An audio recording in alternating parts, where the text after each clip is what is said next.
In this video, we are going to review how to solve quadratic equations by taking square roots.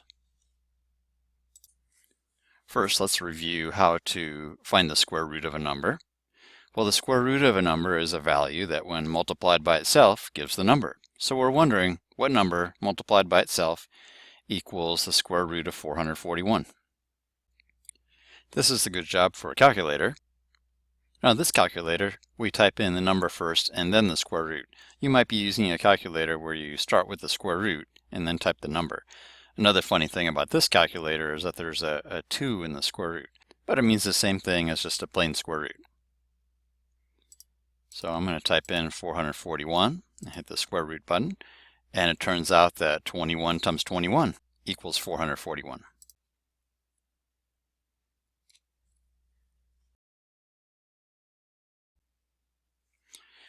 To solve a quadratic equation of the form x squared equals k, or x squared equals some number, take the square root of both sides.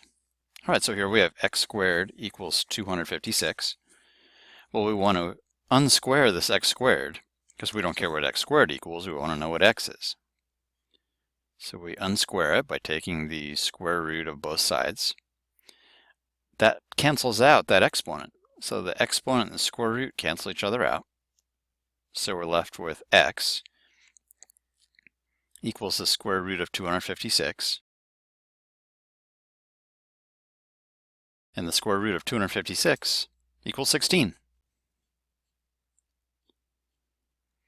Now, we're actually not done with this question, because if we go back to the original equation, if we plugged in 16 here, 16 to the second power does equal 256, but there's another number that we could plug in here for x, square it, and still get 256.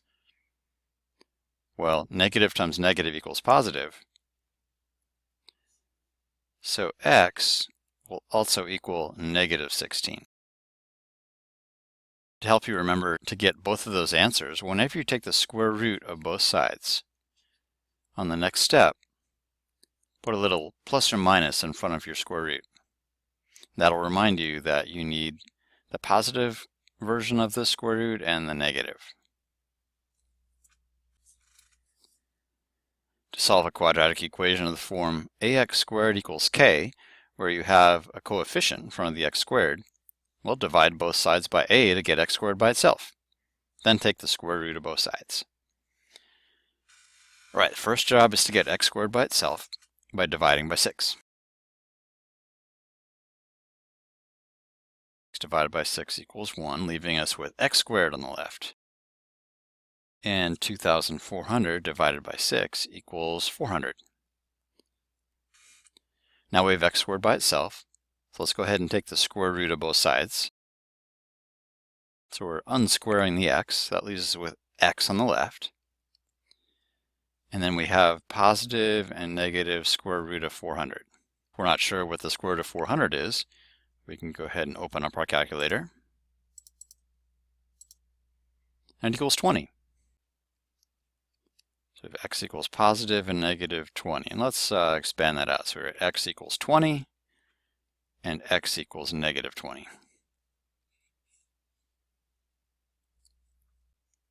To solve a quadratic equation of the form ax squared plus c equals k, subtract c from both sides, and then divide both sides by a to get x squared by itself. Then take the square root of both sides. Alright, we're trying to get x squared all by itself. So the first thing we'll do is add 8 to both sides. We're still trying to get x squared by itself, so to get rid of the 9 on the left, we'll go ahead and divide both sides by 9. 17 is not divisible by 9, so for now let's leave it as a fraction. We don't care what x squared equals, we want to know what x equals. So let's take the square root of both sides. Right, the square root of x squared equals x. And remember, when we take the square root of both sides, we need to do the positive and negative. And let's break this up into two square roots, one in the numerator and the other in the denominator. Looking at it this way, we see a perfect square root. The square root of 9 equals 3. So we have x equals positive and negative square root of 17 over 3.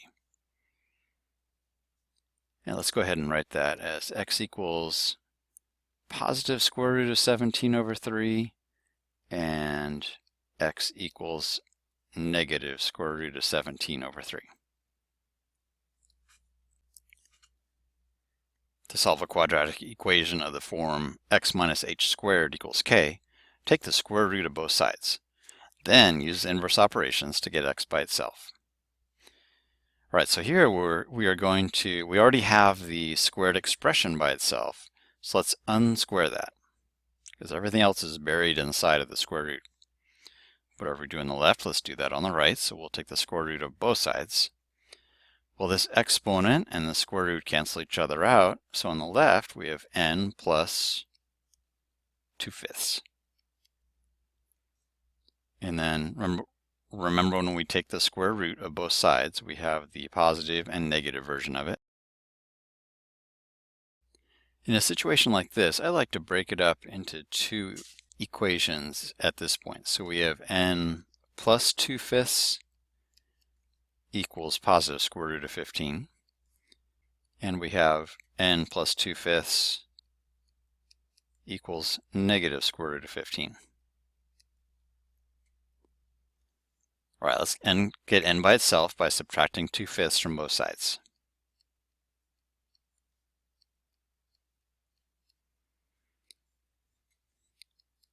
All right, so that leaves us with n all by itself on the left.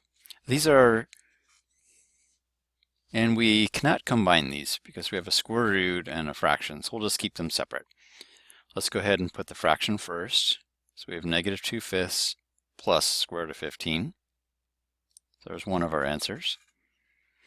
Here we'll subtract 2/5 from both sides here, and the same thing happens, but this time we get n equals negative 2/5 minus the square root of 15.